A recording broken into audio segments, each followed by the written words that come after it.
Welcome to DevOps Accents, a podcast on everything around DevOps, public cloud, and cloud-native topics, with your hosts, Pablo, Leo, and Kirill. Hello, everyone. Hello to everyone who listens and watched us. We're back together again and continuing our experiment with increasing the number of episodes per month. So far, it seems to be working out pretty well. Don't you guys agree?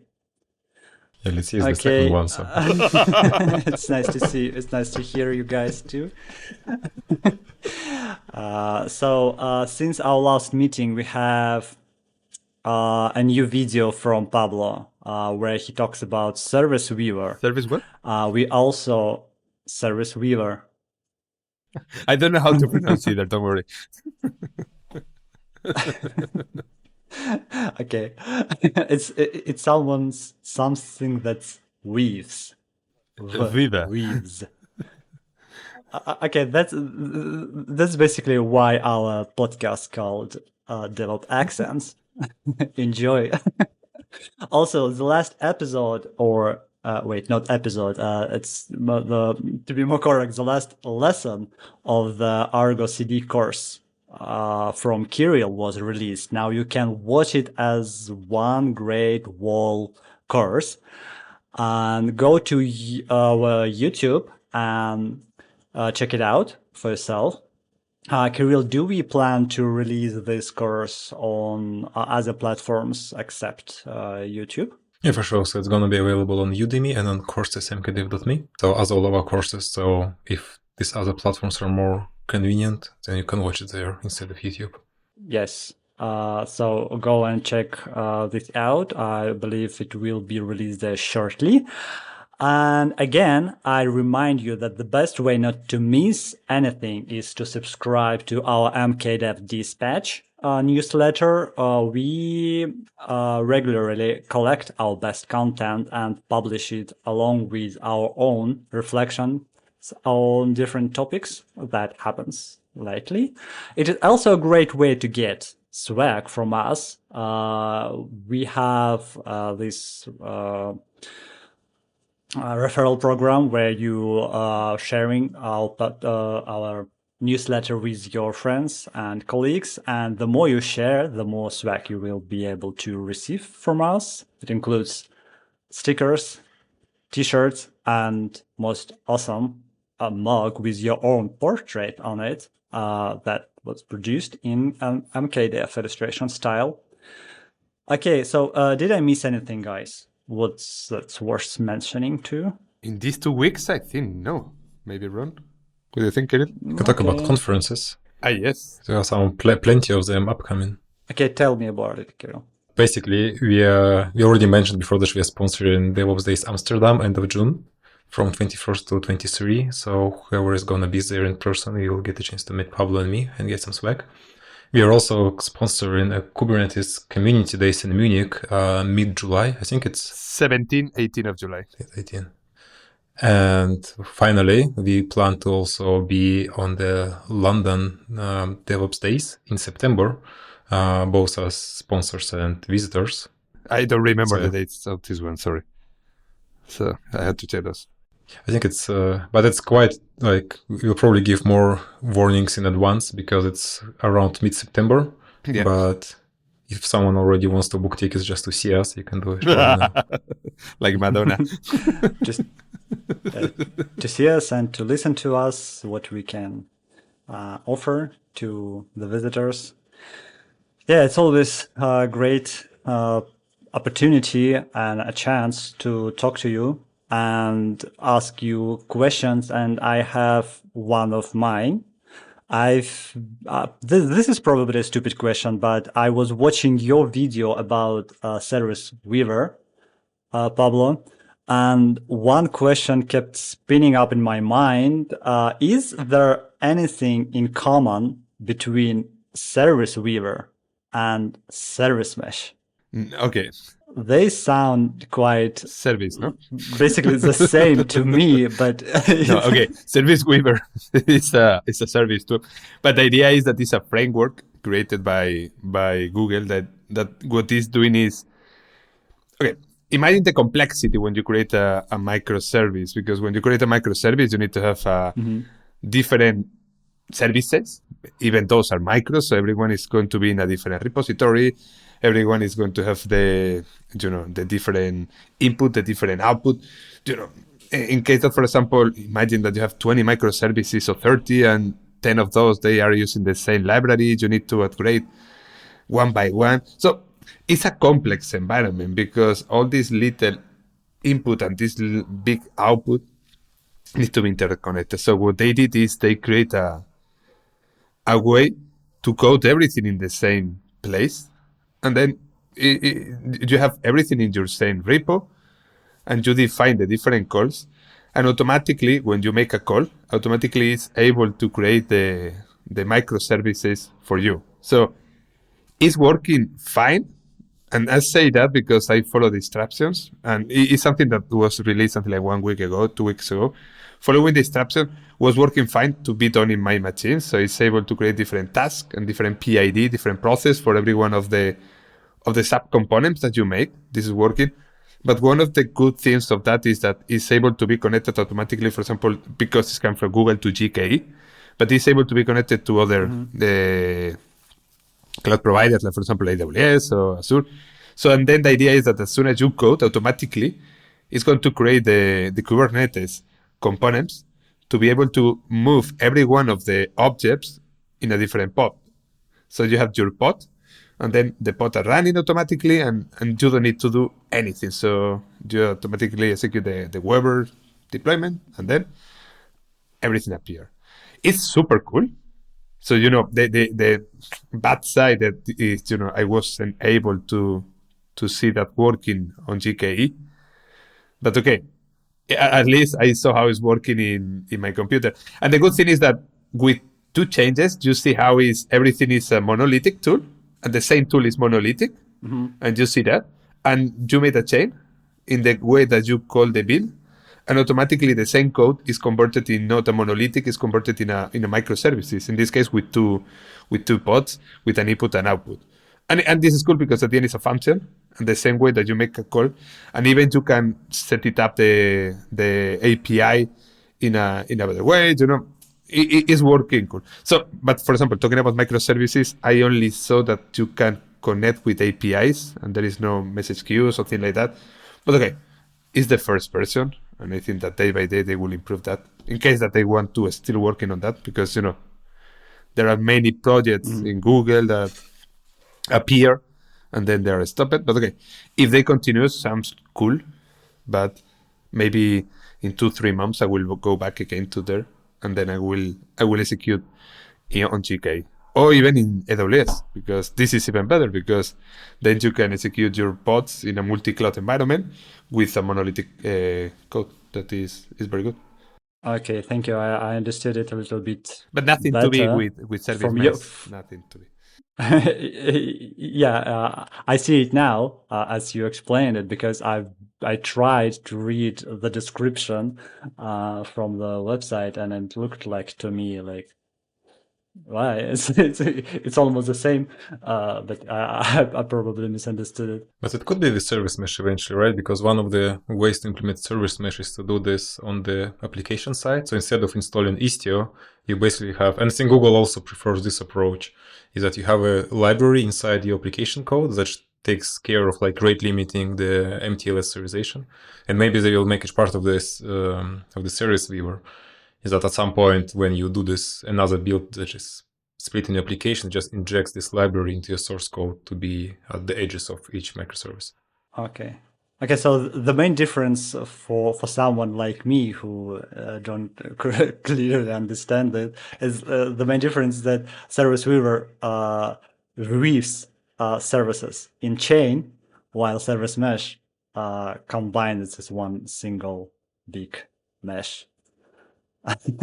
Something like that. It basically helps you to transition to microservices. So you can start with a monolithic application and then slowly move to microservices. And then once you have microservices, some people have a preference to also add service mesh to manage interconnection with the microservices. Okay.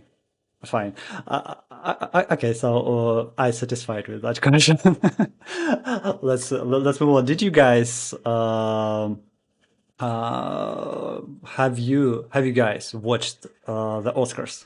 No, Tonight? I only saw that they changed the color of the carpet. That is not red anymore. Something that I don't understand.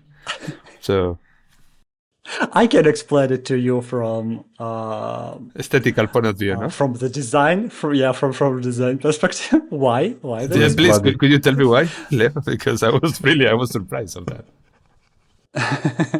Okay, the main reason why they changed it is because red carpet was okay. The red carpet as a process when the celebrities arrive and move from their car to the theater. So this process moved indoors from outdoors, where it usually happens, and because of how color bounce from different light sources indoors.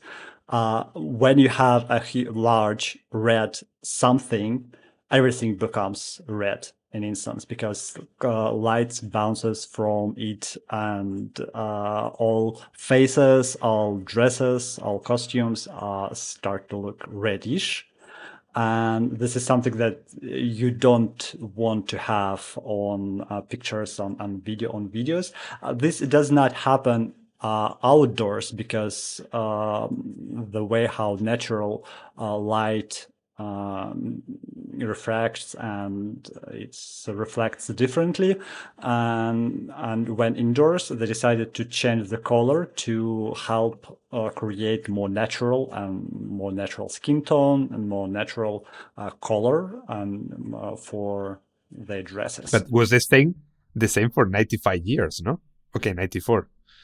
Because this is the 95th edition. So what I mean is that Physics changed. Now, the main reason why they decided to change the color is because they moved red carpet indoors instead of making it outdoors. So that's the main reason. Okay. If they keep it indoors and all the lights are artificial light sources, they're very bright and they're very reflective, and start reflecting red carpet light onto your face, you will look red. But this doesn't happen outside because you have like one huge infinite light source from the sky, and it shines to your face from various different angles, and red color from the carpet don't bounce to your face. So I don't know how it looked on videos and on photos because I didn't watch it myself, but I read a lot about it recently, and I was very happy that the movie Everything Everywhere Once. What's the name? Everything Everywhere all at once. Yes, won 7 Oscars, and this is indeed one of the best movies I watched last year, and I think it's well deserved. And for leading and support actors, I was happy to learn about it today. What was your favorite movies? And did you even care about what's happening? I was honestly confused by the result. Okay, not confused, but a bit surprised because I think like it's hard to pick the favorite movie because you cannot compare this Everything Everywhere All at Once and Everything's Quiet on the Western Front because they're just so different. You cannot say like one is better than the other. One is this war drama with lots of cruelty, and another is this multiverse madness.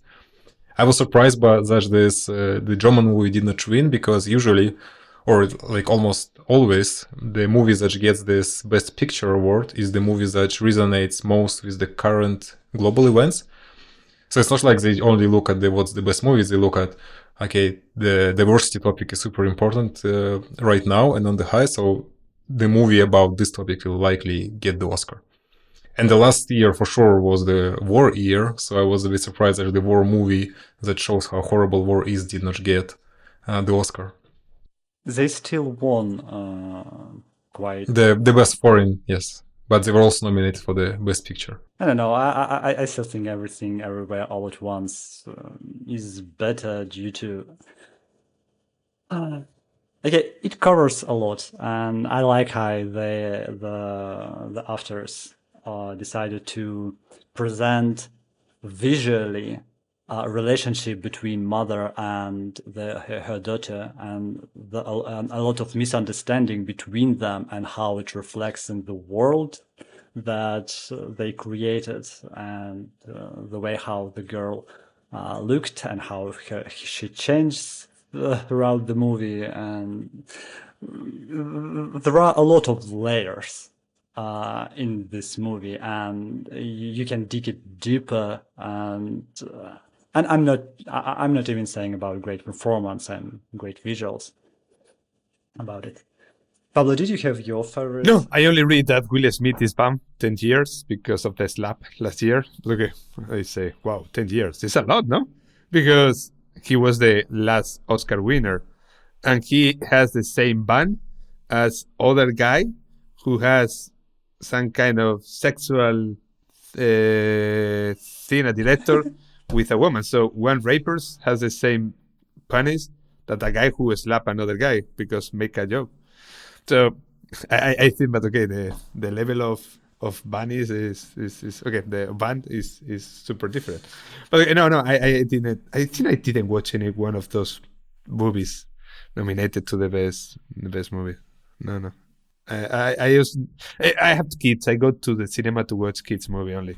So we can talk about that if you want. So Disney movies, things like that. This is my topic.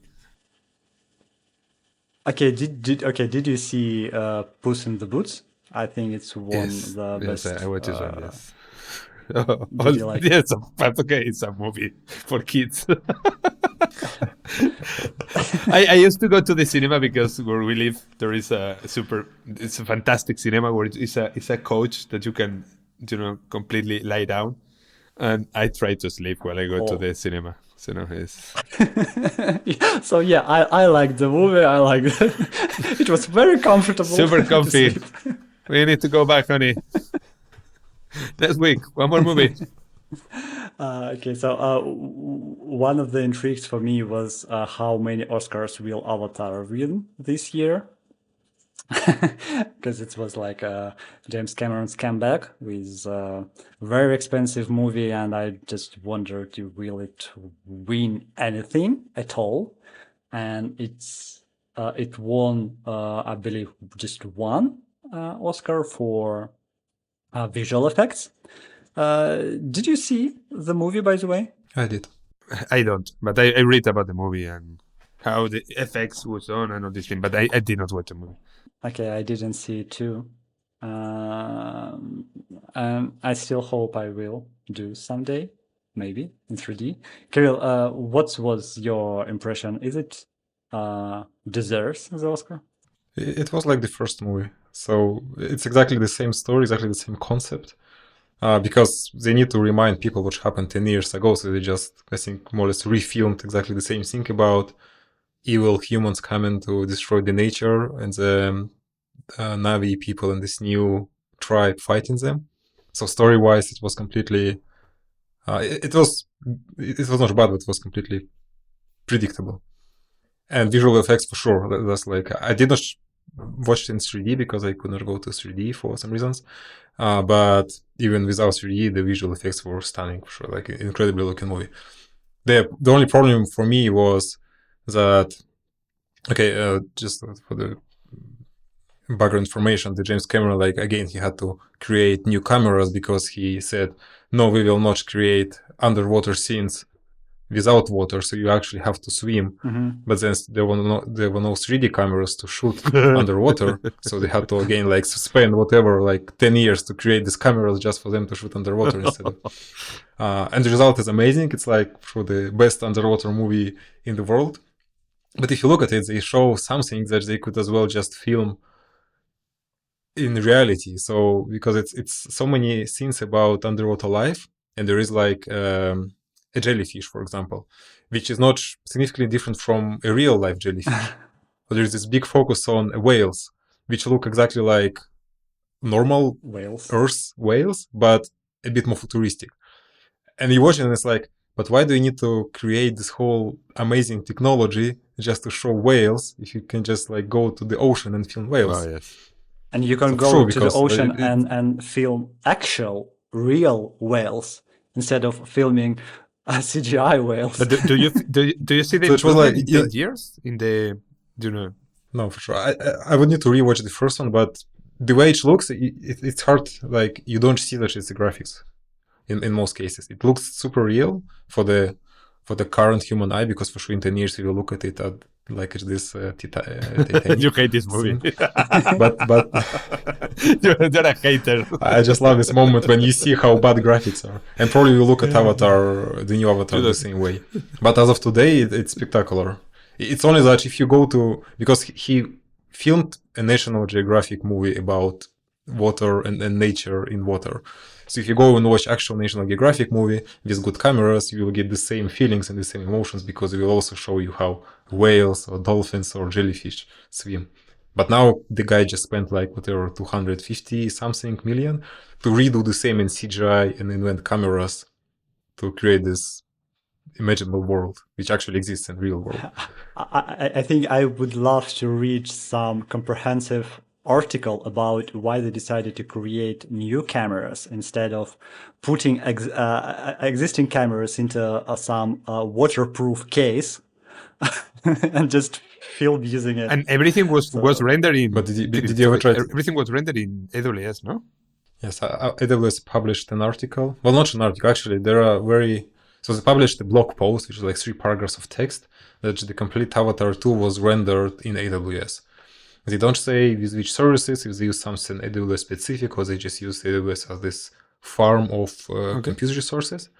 But the fact is that they said, like, yes, we rendered everything in the cloud, and then it sped up the whole process like significantly, because they had so many things to render, and it was easier to do it in the cloud. So does it mean instead of using like their own computers in the studio to render all the frames, they decided to use AWS powers to basically make the same thing?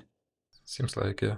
Well, that's again, like the blog post is like, yes, we used AWS to do whatever 100 trillion render like threads and render operations, but they don't dive deep into how the process looks like, which is a pity, because one of the things great about AWS blog is that they often do, like Netflix did this with AWS SQS, for example.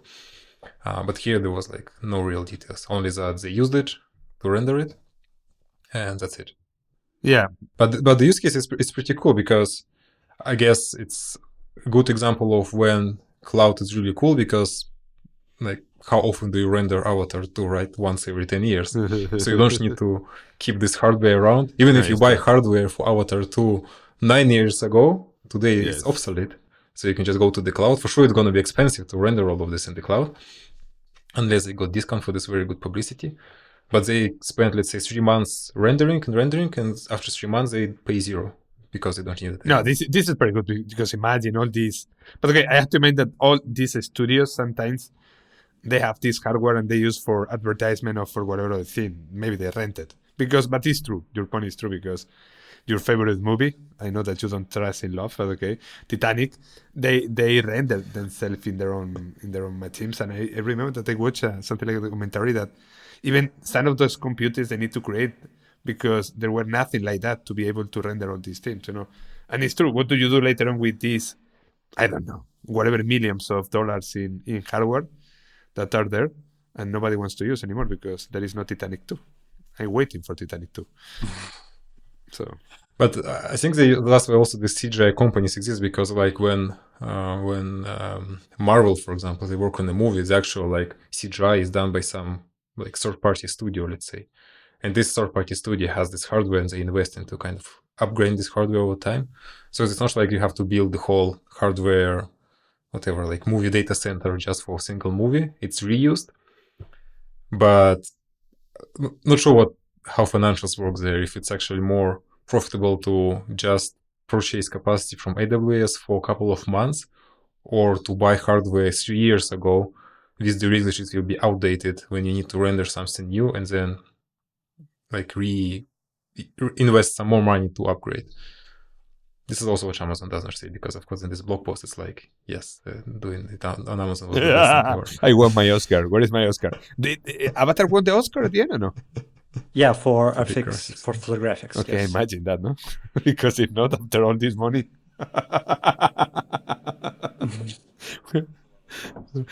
One played all movie won the Oscar to the effects They would on cancel Avatar. Avatar 3, 4, and 5. Okay, but if AWS or other cloud services can provide you with this kind of powers, why would anyone want to have, I don't know, a powerful machine for their own instead of using cloud computing for anything else? Because of the cost. I think it all comes down to the cost. So this, like I think last time we also discussed it, now this hey.com, they started actually doing the numbers with this move from the cloud. So this big email provider, that is also like owners of Basecamp. So they started purchasing hardware to move hey.com from AWS back to the data center. And they calculate that over the next 3 years, they will save like $5-6 million on cloud just by moving these workloads back to the data center. So it's actually, if you have predictable load and you can handle hardware, it's cheaper to just buy hardware yourself and not do it in the cloud. If you look at the price per compute minute, for example. Yeah, and depends what you're doing, because everything in the cloud has a different price. So, and every component has a different, workers with a different salary. So, for example, inbound, outbound, when you are using this massively, you need to pay for that. Okay, depends on what database you want to use. So it depends on the cases. There are cases where for sure it's cheaper to be in the cloud, and there are cases where for sure it's cheaper to be outside of the cloud. And at the end, you're a company. So what you do is you check what is the best for the economy of your company. So this is the only point. It's money. And I think the rule of thumb is like when the cloud is definitely better financially than your own hardware is when you have unpredictable load or load varies. Mm-hmm. Yeah. That if you have this pattern that like by lunchtime there is like the peak and at night there is nothing, then the cloud gives this elasticity to just have to pay almost zero at night and then to pay more during the day. And that's also the case of Avatar, right? So they have this zero requirements for 10 years, and then for 3 months they have this enormous need to like render everything, and then again nothing, unless they started rendering Avatar 3 already. Or Titanic 2. Okay, but Titanic 2. Do you think there was a real necessity for that decisions to move your computing powers from your own studio to cloud? Do they have the explanation for why they did that?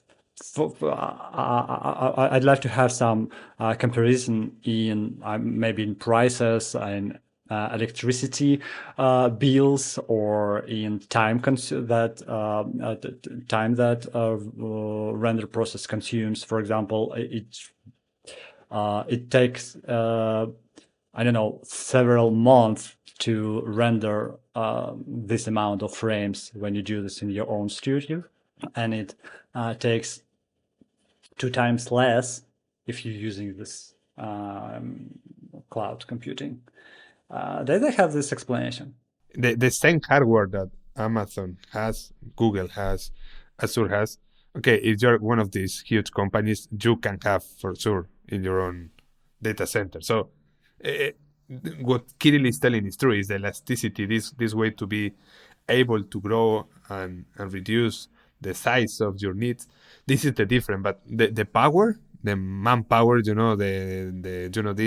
number of CPUs, you can do yourself. You don't need the data center. So, so it's not, there is no difference that, for example, if it's taking 3 months to do all this render, if you do in your own data center, it's going to take 3 months too. Or maybe 2 months, or maybe 5. What I mean is that there is no huge difference on that. The difference is later on, what do you do with all these machines? So, okay, movie's over. what I do with it, all this hardware that I have here. So I spent 20 millions. Why make Avatar 3? Oh, Titanic too. But all these graphics are made by studios that only make graphics. So the movie producers come to the studio, ask them to produce the graphics for them, and they do graphics for this movie, and then they do graphics for that movie, and they obviously they have powers and performance and machines to produce this amount of graphics for different movies. I believe what was the studio behind the graphics for Avatar? It's Weta Workshops, yes, and they produce a lot of graphics for a lot of different. Yes, but you need to compare movies. how big is Avatar. So even Avatar is a 3 hours movie, as far as I understood. And the money that they spent to make this movie is maybe 100 times bigger than the money that they spent to make whatever other movie in the same studio. So what I mean is that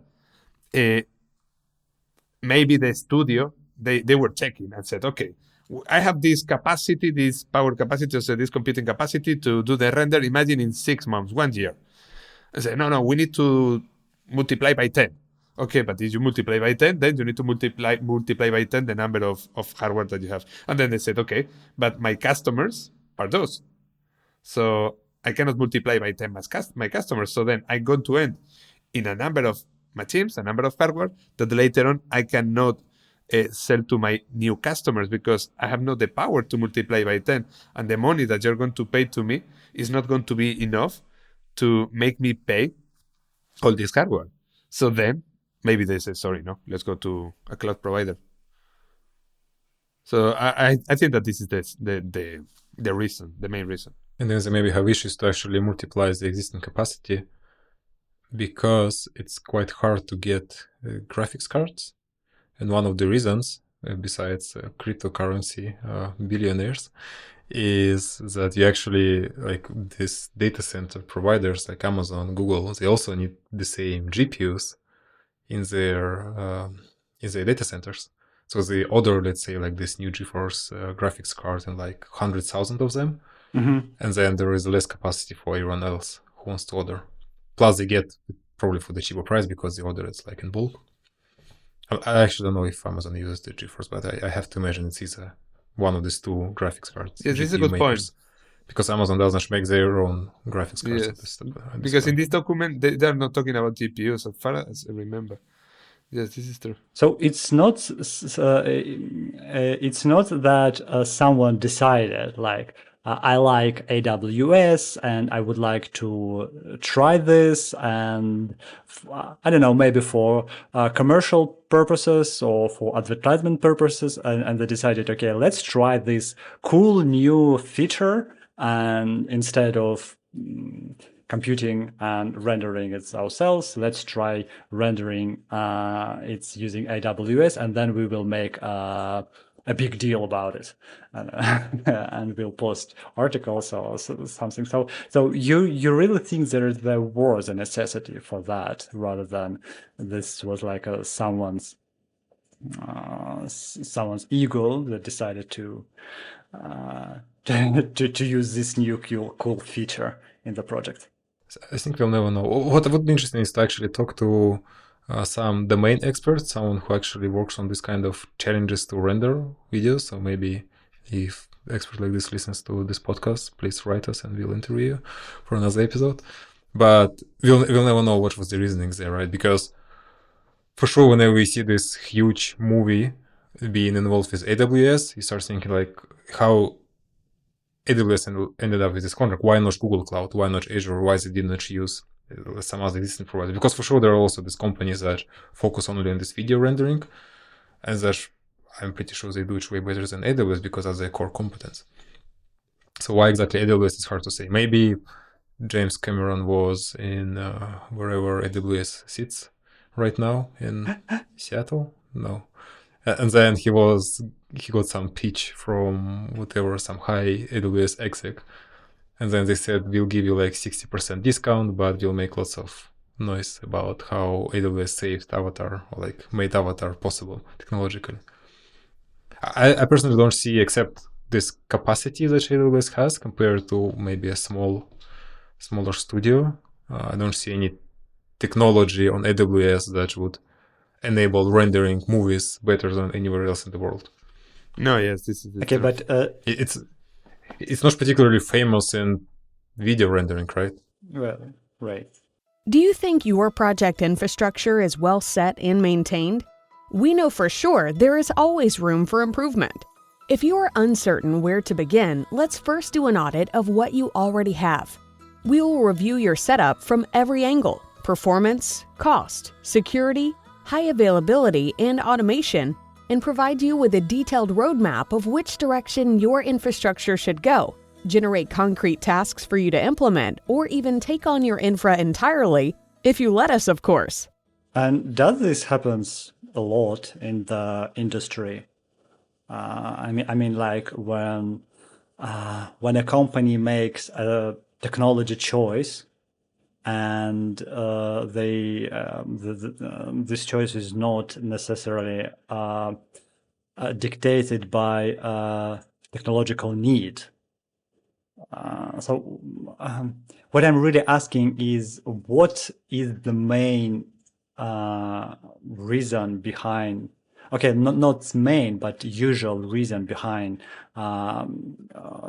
technological choices within the teams or the companies, how it is decided. Like there are always obvious reasons, like you need something to save money, or when you need more powers, but it's not always the case. And I think that this particular case with Avatar and AWS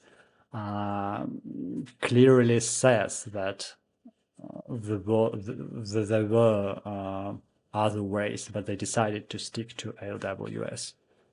So does this happen a lot? Okay, the companies normally, they have a business plan. And you have a business plan for 1 year, 3 years, 5 years, whatever time that you have. Okay, normally you have these 3 components. And in this business plan, you define what is your strategy.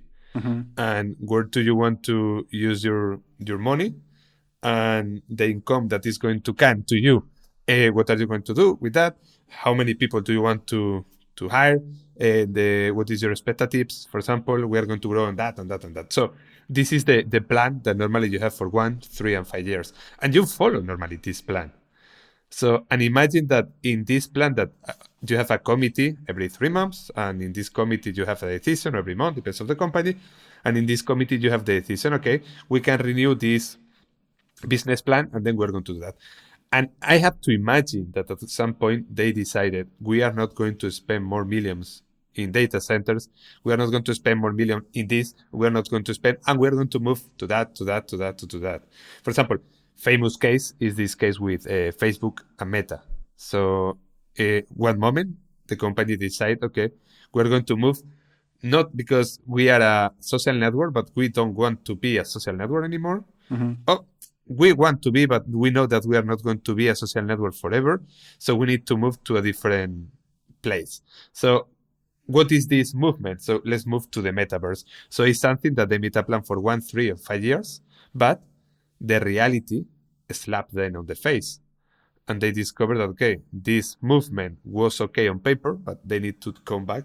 And day by day, they are reducing the meta part. Even they change the name of the company.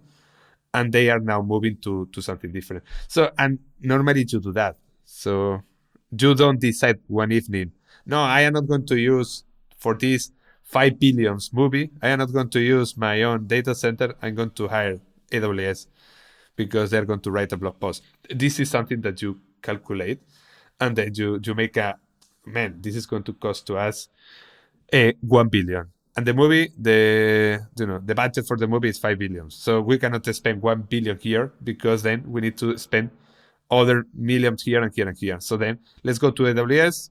This is going to reduce our budget, and then we can use the other money that we have for this part. Yes, but you can't explain everything with planning and budgeting, because you can include all the technological aspect into the budget and plan ahead. For example, you can't plan what programming language you will use for some particular in some particular cases and plan it ahead.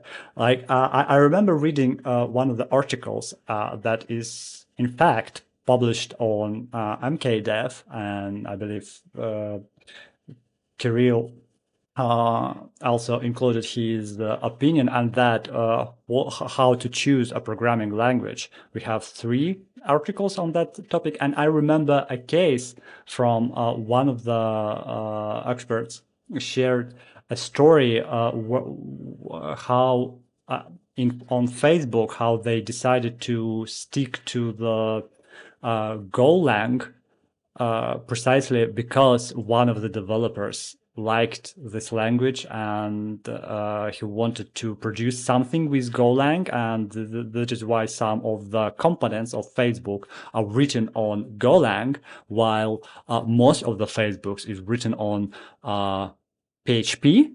And the reason why most of Facebook is written on PHP is because Mark Zuckerberg knows PHP, and he started to started to write his Facebook using PHP. But and then there is a developer that appears and he don't like PHP. He wants to write using Golang, and he starts his own project. And now the Facebook is a mix of tens of different programming languages, and there are no ways anyone can plan this ahead. And there is no regulations for that, and no internal policies for that. So why this happens, and I don't know, is it good or is it bad? And then just to the point, in case of Facebook, one other way they get new languages and new technologies is when they acquire a company. They acquire lots of companies, right? So when they buy Instagram, even though it was free, for like $1.5 billion, they never look like, will we buy Instagram if they use Java instead of PHP? No, they buy the user base, they buy the application, but they never care about what's actually technology behind it, as long as it works. But when you do it, then you bring into Facebook whatever at that point, I think was 100 people working on Instagram, and let's say 50 of them are engineers writing maybe in languages and using technologies that are not used inside Facebook. And for sure, you could say now we will rewrite Instagram in PHP or in Go, but what would be the benefit, right? I think it's, in terms of programming languages, okay, but, I don't see. Okay, well, make a pause here. Let's discuss the possibility of they, after acquiring Instagram, they decide to rewrite it using PHP for better integration with Facebook environment. They have this advertisement tool that allows you to advertise in Facebook and other platforms that belongs to Facebook, or better say to Meta. Okay, and if you have all the services that belongs to Meta written on the same language, would it be easier for me to produce a tool that will publish advertisements on all the platforms, or it doesn't really matter? That doesn't matter, because at the end you have an input and you have an output. So one component is given to you an output, and then the other is an input. So this is the reason that you have APIs, something like that. But okay, back into the other point. If one company buy another company for 1.5 billions or 10 billions or 100 billions, so I don't think that is in the plan of any of the CEOs or CTOs. No, man, let's go to change the language. I don't like it. Sorry. So is the what? What do you want to do? So because at the end, you don't buy a language result. What you buy is a service. And you buy, for example, in Instagram, the hundreds of millions that at this time they were using this application, or the number of views because you want to add ads inside. So this is something that you don't do. And about the other question that you made at the beginning, that why the company choose one, for example, language to create something. Yes. Everything depends, and depends in many, many, many things. Depends on the size of the company, depends on what is the policy of the company, depends of many, many things. And even sometimes everything is starting in a simple place, one department of the company, they create something little, and this is growing and growing and growing. And one day, this little thing is maybe the 20% of the revenue of the company. And the company started to do this thing in Go. Or the guy who started to do this thing was in Java, or he was in C++. So, but then depends if this is, imagine, monolithic or no. Then you can add other components in a different languages. You can do because at the end, this is not like a street. You have always a front end, you have a back end, you have many components, and everyone is going to be written in the best language. So you normally do in this way. Now, this is something that normally is, let's say, a team decision. But there is another decision that, for example, we go to AWS or we go to Google Cloud or we go to Azure.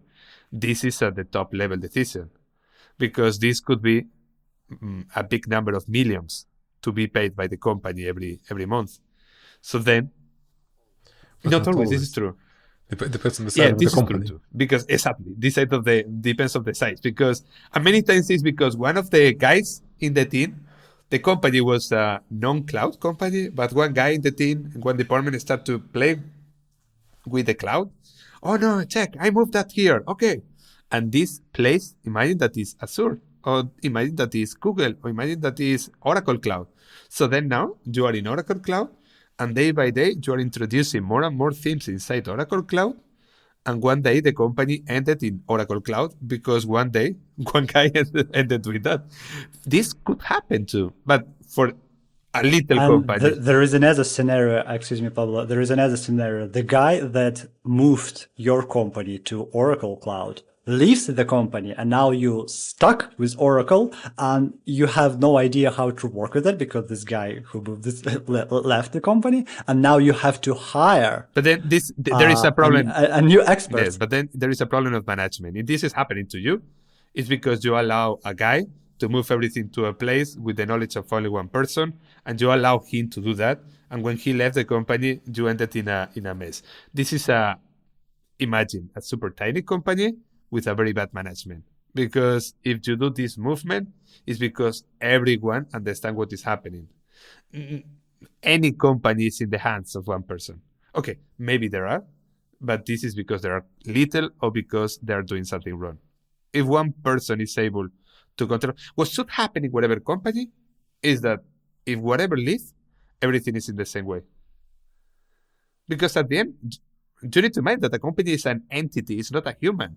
It's it's nothing really. It's a number of people who is working daily. That is the case for almost every small company.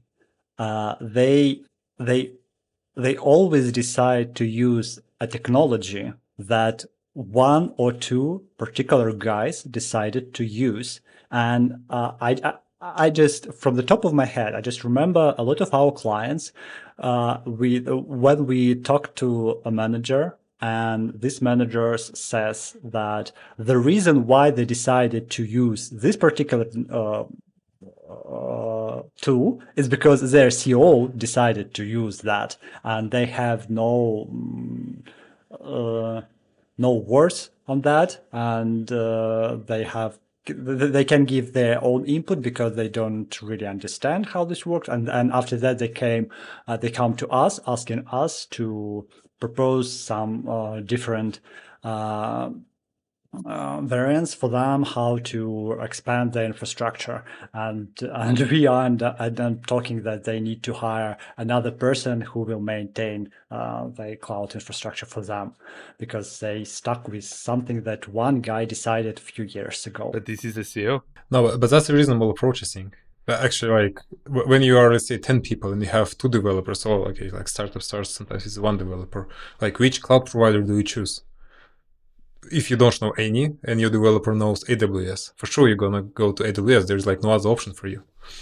So it's for sure the problem then is that maybe this developer knows AWS and only used a fraction of it and not in a good way.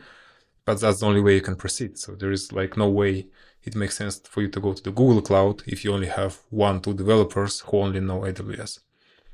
And it becomes a problem in a couple of years when your application actually became successful and you have lots of infrastructure and data locked into this legacy setup, and then you need to redo it, either within AWS or maybe to move somewhere else. But you cannot predict this at this first days, weeks of existence of the company.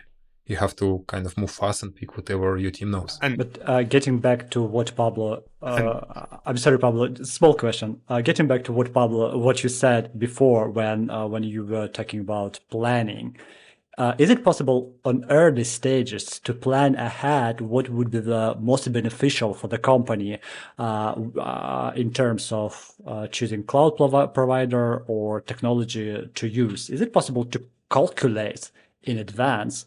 For example, imagining that we will have this amount of clients in 10 months, for example, we need this tool, that tool, and the best solution would be that. Is it even possible? Okay, first, about it's possible, yes. But about the first question, we need to remember that the CEO of a company is not is not the owner of the company by definition. So what I mean with that is that because the CEO of a company decides something, normally depends on the size of the company, he needs to go to a committee, and then this decision depends on the size of the decision needs to be taken. So it's not, hey, I'm the CEO of the company, I'm going to do whatever I want.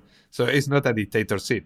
So this person is the person who is hired by the company to manage the company, and is not the owner of the company. Could be the case that the owner of the company at the same time is the CEO, but it's nothing to be one with the other. So, are two different charges. So if he decides or she decides to go to Oracle Cloud, so I had to imagine that this is because the CTO, that this is the reason, because they have this position, and the director of IT, they helped him or her to take the decision because taking many paths, technically and economically, because many companies like Google Cloud and others that are not the first one in the market, like is AWS, are giving to you very good discounts for example, 5 years, that later on after the 5th year, but you need to stick in a long contract. But after 5 years, you go to a high price, but okay, at least you're 5 years saving. So, and then you compare all these numbers and then you take a decision. And about the other question that you were making, for sure that you have a long plan. Depends on what is your company doing. I have a company that is doing, imagine, guessing. I have a company that is creating a HR software. That this HR software is helping people to make daily plans, blah, blah, blah, blah, blah, blah. So then the way that you get money is because the people pay a subscription per month. So you pay, imagine, 30 euros, 50, 60, 100, depends on the themes that your application is giving. So then we back again to the point that Kirill was telling before, elasticity. I can plan more or less how many customers I'm going to grow. Okay, for example, because I've been working in that 2 years and I make a plan for the next 5 years and I can more or less understand how it's going to grow. So then with this plan, I can think, okay, I think that we are going to grow 16% per year. Or I'm going to grow 20% per year. And during the next 5 years, the cost per human working here, cost in computing, is for me this amount. So I can go and make a calculation and says, okay, in the next 5 years, I'm going to need to have a data center of this size. Now, if I make this calculation, this is going to cost to me, imagine 1 billion. Okay, but if I go to this cloud provider, it's going to be 500 million. So then you take the decision. So for sure that you need to, no, it's not that nobody is, okay, what day is today? Today is Monday. Then let's go to AWS. You need to decide all these themes. You need to calculate everything. You cannot take these millions of decisions because one CTO was reading a magazine on the train during the morning and said, okay, hey guys, we have a meeting. We're going to move to, okay, this happening sometimes because I've been in sometimes I've been in these sessions when one CEO decide, let's going to move all the company to microservices, for example. All the company moved to microservices. And you say, why? Not everything could be a microservice when it was a monolithic company. But everything could happen. I think it's possible to calculate, but in reality, I think very little amount of companies actually calculate or do it properly. Because imagine this case again with the startup. We have a couple of developers who know AWS.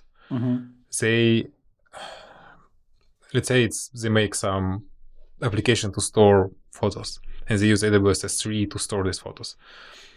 They know that AWS S3 is a good way to storage, and they know how to connect the application to this storage type. But they don't know that AWS S3 has like 200 features also around pricing and storage types. So they can calculate that, okay, maybe it will cost me like $100 per month, while in reality, because of the way the application is working, they will pay another 100 just for the outgoing traffic from AWS data center. And they will also not be able to calculate in advance without having all the context of AWS S3, that they can pay 20-30% less for the storage just by configuring S3 in a certain way. So for sure, like some on the top level, they can decide, yes, we have a budget of like 5 million for moving to the cloud. But this 5 million, like you can actually in advance calculate how much it will cost down to particular microservice. Also because how much it will cost depends on the application architecture. So you can actually write application in a way that it costs, instead of $20 per month, it costs $5,000 per month. Only because the code is crap, or it's written inefficient, or because the database is over provisioned. Or because, quite common example, developer goes and creates a database and just picks whatever the size developer feels is appropriate. And in most cases, this size is like 2-3 times bigger than application needs. And then you overpay like $200-$300 per month, or maybe even more, but it adds up in the end. And the issue is, okay, in case of bigger companies, I think Pablo will agree with this, is that quite often when the move to the cloud happens, the economics of how money is spent in infrastructure change. Oh, yes. Because it starts being something very rigid, with something like, for next quarter, we need to order 10 new servers, and then like you allocate money for these 10 servers, and then you're fine for like next quarter. But with the cloud, it's like no one really knows in advance how it will behave. There is like some rough estimation, like, yes, let's spend like this amount of money, but you cannot predict because it's the cloud. It's like you pay per use, you pay per second, and it will vary a lot. And big companies with lots of money, they actually, for first years of this cloud migration, from my experience, they don't even care about how much they spend on the cloud.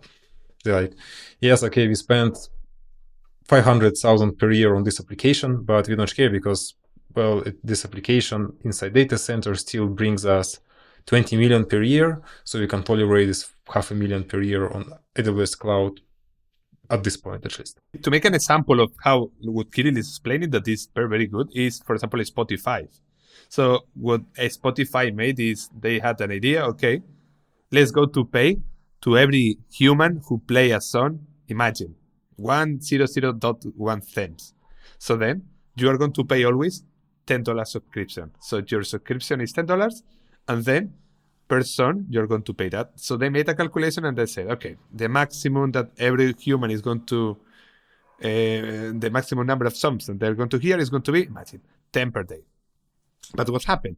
That Spotify started to be popular and popular and popular, and then the companies start to push Spotify, you need to pay me more, and at the end, they reach a moment, then the amount of people hearing music was so high, and the amount of songs that they were hearing daily was so crazy that they ended in a they don't know how much money they are going to spend every month. So they don't know how much money they need to pay to the musicians, because they know how much money they're going to receive, the income. So they know that because they know, for example, I have 100 million subscribers, so I'm going to get 1 billion per month, but I don't know how much money I'm going to pay out. And this is a problem. So what they decide to do now with this podcast, with the podcast people, the famous guys, they say, okay, I'm going to pay you, imagine, 500,000 per year. So, and this is what I pay you. So I don't care if you have one guy hearing you or you have 20 millions. I'm going to pay you that. And this is the idea, because these dynamic themes, like for example, the cloud, is making to you something super cool and super dynamic, but you don't know how much money do you spend. Because you see how many companies is helping to other companies to, okay, I can help you to reduce the amount of money that you spend in cloud. But I never remember to hear about a company who is telling to you, hey, I'm going to help you to reduce the money that you spend in your data center. What are you going to do? You are going to turn off the light, or what are you going to do? Because you already bought this machine and are already in your data center, so you cannot do that. So these themes that are so good and so cool, like the elasticity, are a problem when you pay invoices, because at the end you need to pay something every month that you don't know. And even imagine that, okay, you have alerts and many things, but imagine that you're a little company without an alert. And then you have a leak. And then this leak is creating to you more expenses in memory. And then it's creating more machines and more machines and more machines. And you can go to sleep. And when you wake up, maybe where you had one cluster with 3 nodes, you can end up with 300 nodes because nobody put any kind of limit. And then you need to pay that for sure. And there are cases of huge invoices. There are cases of that. And this is not happening to you when you are in a data center because, okay, the only thing that could happen because everything is on. So you don't have one machine down and 3 up. No, every machine is up. So the only thing that could happen is the price of the power goes up or down, and you pay more or less because of the price of the power. So not because one guy during the night went and turned on all the machines, you're going to pay more.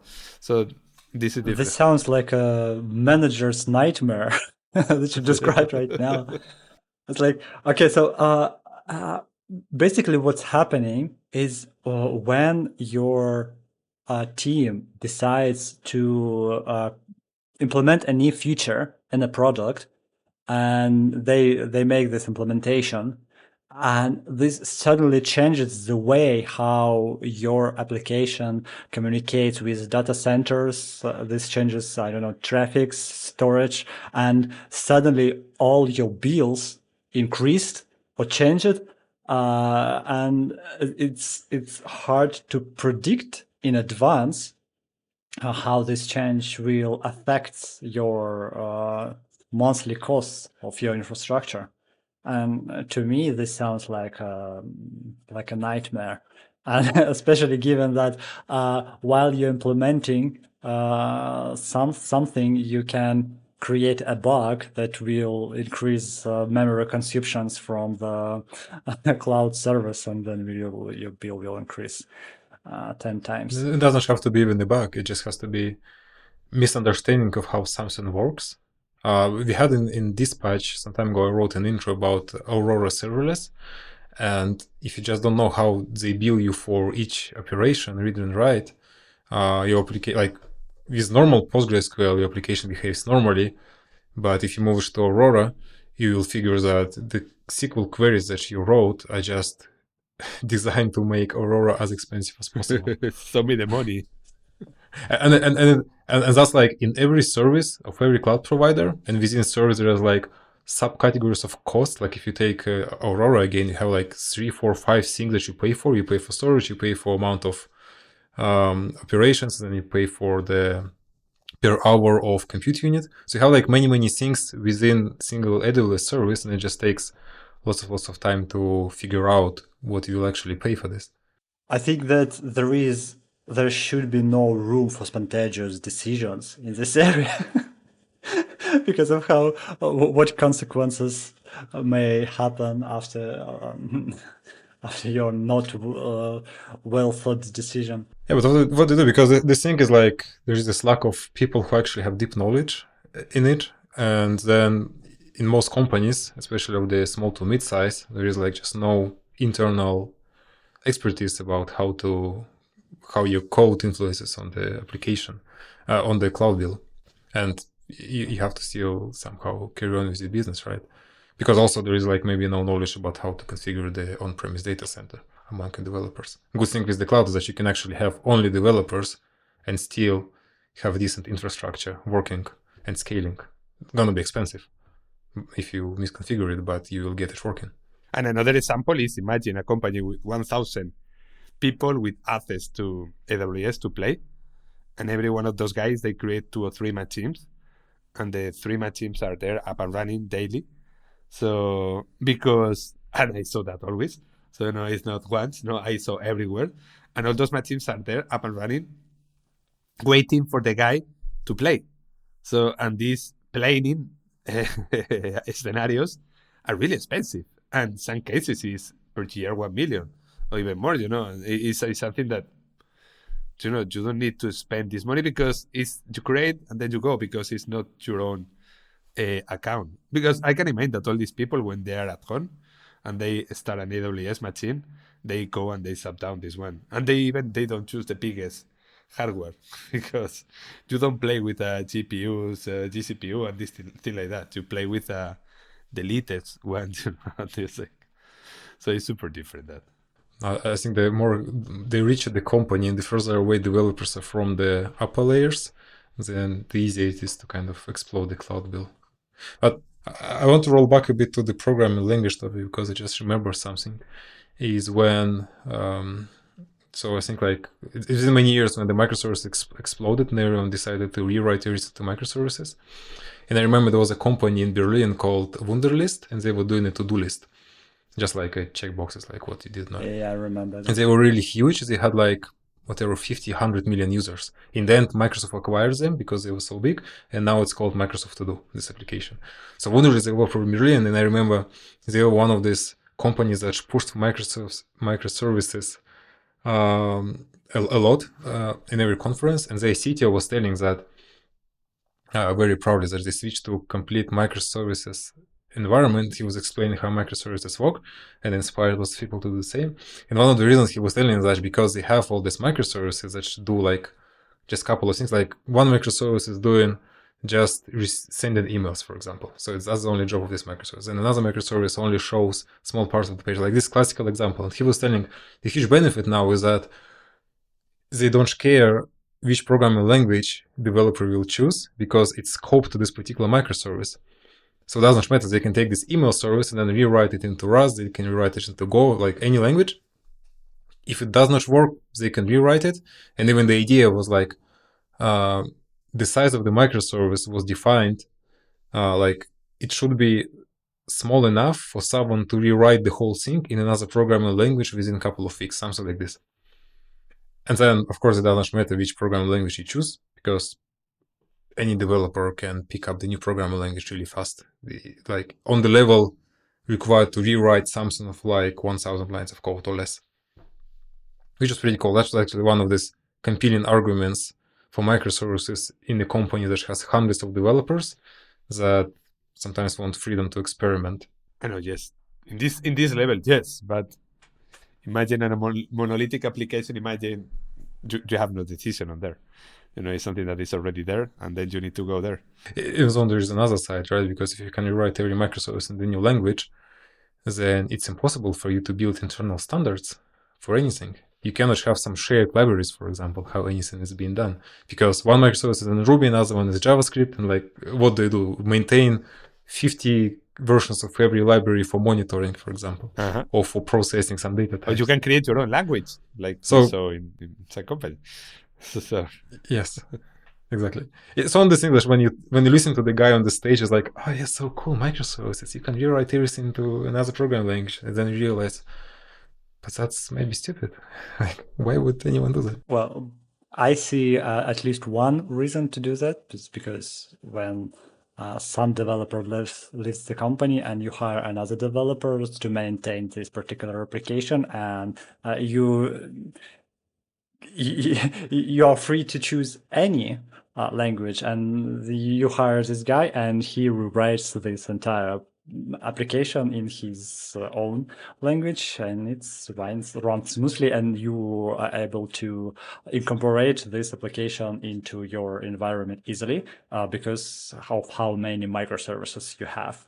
Yeah, but imagine explaining this to the product owners or to managers. It's like, yeah, like this guy, he wrote this application in Elixir and he quit. Now we'll find another guy, it will take us 3 months, and this other guy comes and he doesn't know Elixir, he knows Erlang, so he will need next 3 months to rewrite application into Erlang. And it's like, but we need to develop new features and move forward. Why we just spend like 6 months on rewriting microservice from one language to another? Because of this inability to stick to fixed set of tools internally. In my imagination, rewriting microservices would take like a week. For me, if it takes 3 months to rewrite an application, it's not. Yeah, but when the new person comes, there is an onboarding for like, especially for internal, like maybe first 2 weeks you just go to meetings to learn about how company works. And then maybe there's some pairing sessions, so you can do some small change. And then on month 3, maybe they allow you to rewrite the whole thing because maybe it's production application. Okay. So it's not that easy. It's like in theory, yes, awesome idea. In practice, not so much. Okay, let's wrap this up. I like how we organically transitioned from Oscars to managing microservices and manager's nightmare of cost reduction. Sorry to interrupt you. I have some MKDev promotion based on this discussion because we published an article. I wrote an article about Argo CD, but okay, we have the Lightning course, but now we have an article explaining criteria when you would use Argo CD. It's like if someone tries to push Argo CD internally to you, this article will help you to understand if you actually need Argo CD or not in your organization. So it's like reasonable criteria for deciding if you need this tool or not. So I recommend everyone to check it out, and it's gonna be. And we have the article about the pipelines, Luffy story. I forget to tell that. That's right. So we have 2 articles. Yes. It's true. And if you are a manager who find themselves in a perpetual cost optimization nightmare, you know who to call. Yeah, we have awesome Kirill, Pablo, and me here with you for MKDev podcast. Tune up, I believe, in 2 weeks. We will continue our experiment with producing more podcasts per month. I think this was a great talk today, and don't forget to share, and don't forget to subscribe to our MKDev Dispatch and share it with your friends and colleagues to get MKDev swag. And don't forget to give us likes and subscribes to our YouTube channel. Thank you for listening to us. We will catch you up in the next episode. Bye. Adios, amigos. Adios. There are no challenges that we couldn't overcome. Whether it is immediate infrastructure problems or planning a future project, we won't simply answer your questions. We become a part of your team to help you complete the mission. Our solutions consider the interests of your business and the combined expertise of the industry, as our staff is made up of more than a dozen experts in different areas who share decades of field-tested experience and knowledge with you.